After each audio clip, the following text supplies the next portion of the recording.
There was recently a huge survey done, and the result of that survey was published, and the title of the survey into levels of anger in society today was called "We Live in the Age of Rage."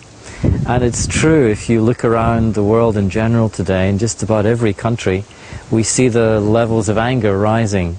I don't know what it's like for you. Perhaps you're feeling a little bit grumpier, a bit more irritated each day, and perhaps you're finding the levels of anger is rising where you work, where you live.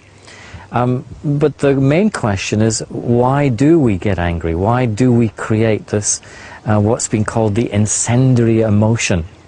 And the result of this particular survey was very interesting. And there were two factors which were behind the cause of this exponential rise in anger. And the first factor was expectation. Our expectations now are higher than ever before in all of history, especially as we watch other people having their expectations met almost instantly. We're living in a time now when there's so much more that we can have compared to previous generations, compared to our parents.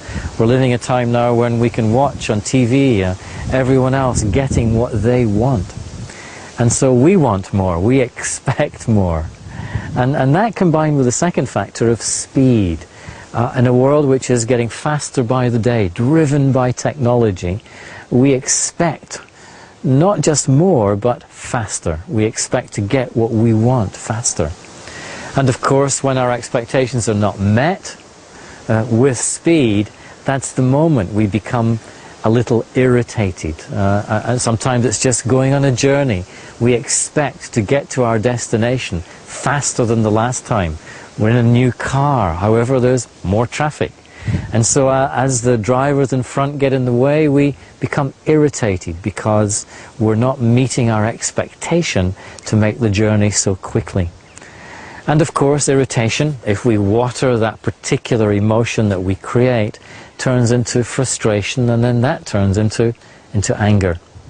And this is the process by which we create our angriness in response to the world around us. And in that moment, most of us, we think it's okay, we think it's natural to be irritated, to be frustrated, to be a little angry at others. We think it's okay, and we don't do anything about it. We think sometimes it's natural. And that's really because we've been taught three beliefs about anger, generally, which stop us from changing it. And the first belief is that it's natural. It's okay. In fact, it's good to get angry sometimes. It's good to tell people how you feel, to share your emotion with them. And that way, A, you get it off your chest, and B, if you tell them how you feel, it might change them. It might make them better. And so this belief that so many of us learn in society stops us from recognizing the anger, which is painful, which we create within ourselves, stops us from recognizing and changing it within ourselves. The second belief is perhaps the most prevalent belief in the world, and that is, it's not me that's making me angry, it's situations, it's events that happen around me, that's making me feel this way.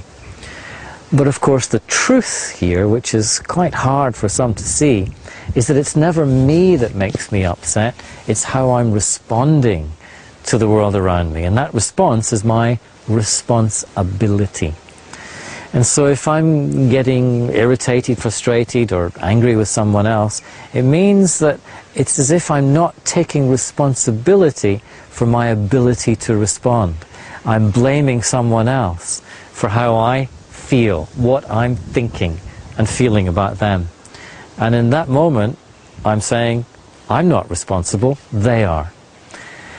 The truth is, of course, I'm totally responsible for how I respond to anything and everyone in the world around me. And that's very freeing, that truth.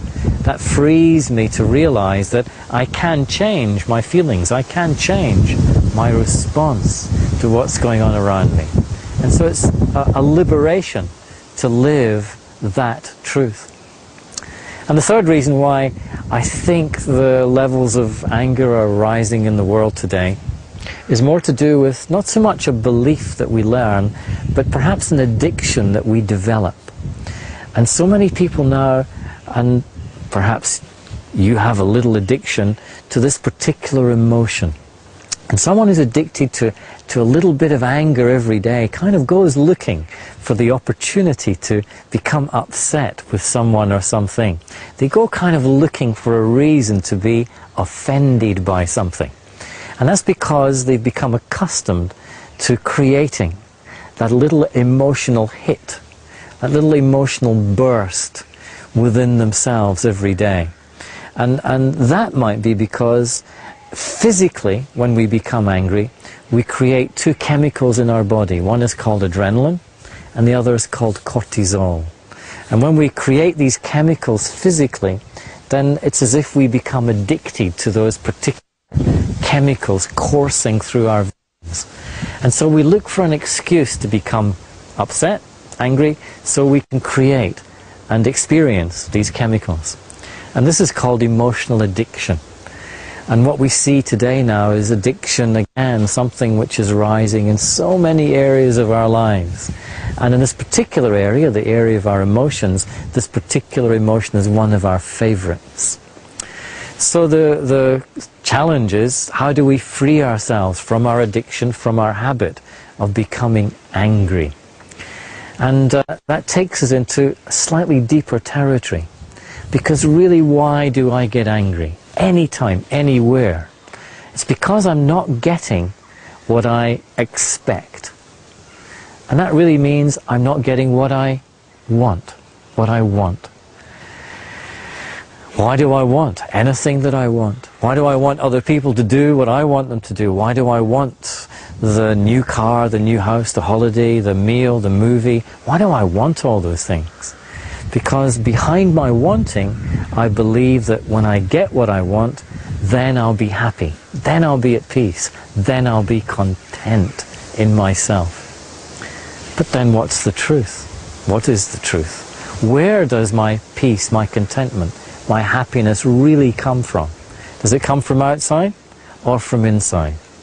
And it's only when I learn to self-generate my own peace, self-generate my own happiness, only when I realize that what I really want doesn't come from outside, it comes from the ability to create it inside, then I can free myself from expectation, from desire, from wanting something from someone else. And when I'm free of desire, expectation, from the craving of anything, then I can never be disappointed. I can be free of disappointment, and therefore free of the anger that usually follows disappointment as I look for someone to blame, someone to be responsible for my disappointment.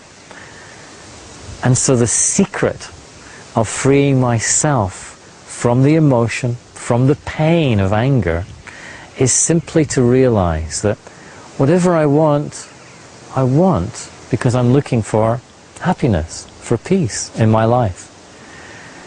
And if I can find that, if I can learn to create that within myself, wherever I am, then I'm free of wanting, free of disappointment. I can be free of anger.